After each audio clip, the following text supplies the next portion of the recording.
There is some beauty about the universe constantly expanding beyond the reach of our perception, reaching beyond where light cannot even be sometimes. I imagine the speed of light and the speed of darkness are really good friends, just trying to reconnect within our humble Milky Way.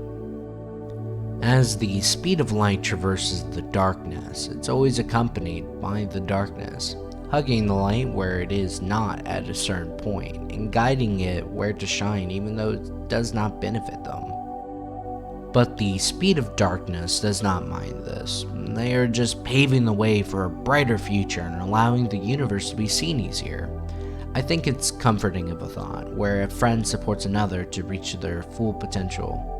Some people are givers, some are takers, perhaps some are just simply good company on the nights you make hot cocoa, warming our bodies and minds like the sun. Although the sun heats us up through radiation, and specifically thermal radiation caused by the ultraviolet rays and chemical reactions, the sun is in the middle of the universe, and most people will think the sun is an egomaniac because of this fact. But the sun is just the coach of the galaxy, making sure the planets keep running their track. Some planets go faster, some are rather slow comparatively, and that's okay. It does not really matter how fast they finish the race, just that they finished it and got some great exercise from it. Somebody should really tell the sun about Neptune's and Pluto's rivalry. They keep cutting into each other's lanes, and eventually they're going to crash into each other. They could get an ankle sprain, who knows? Despite all this, the sun is wise beyond its years. It's approximately 4.5 billion years old, and that is young for a star.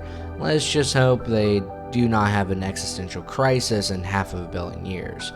It'll be kinda weird to see the sun get a tan just to look younger.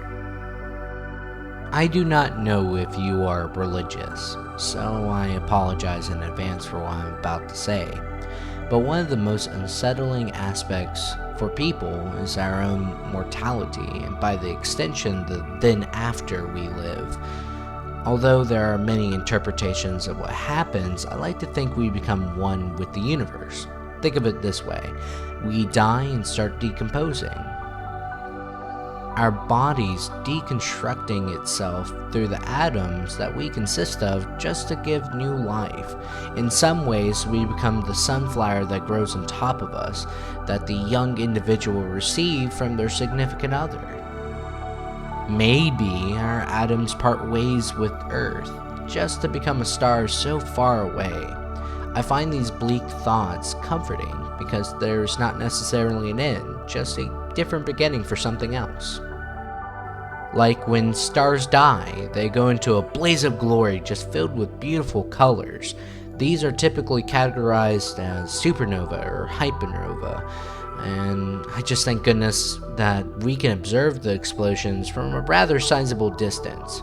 It is beautiful, do not get me wrong, but probably not something you want to get a front row seat for.